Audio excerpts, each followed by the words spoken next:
damacsantaa khiyaanadan maxay tahay waxyaabaha yaryarna aniga aan iloobayo waxay la taafitee waxay ila sheegayso in ay run tahay aniga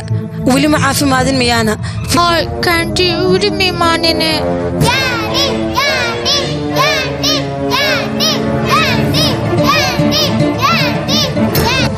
لكن محمود دريم وين أنا sababtan dareeman waxay tahay waan ka xumahay أمريك ويلكيغ أتاقات كاندي انت اسكبح isbitoore asaga wuu baxsada halkaan uu ka baxay fiiri البدا هل قبطه niman wax tireen waxa la rumigiis kala waay warkaas ina iga dhaafti tiijo raashin oo khatar ah ee diyaar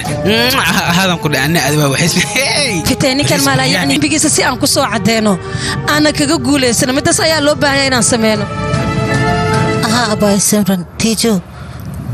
hadalkeedu wuu saxan yahay asalaamu calaykum waraxmatullaahi wabarakaatuh haddaa rabto inaad daawato musalkan iyo kuwo kale ku xiisigelinayo nagala soo xiriir labada nambar ee shaashada kaaga muuqdo whatsappkooda labadaas nambar midkaa rabto saafigareyso kadibna laga soo xiriir whatsappka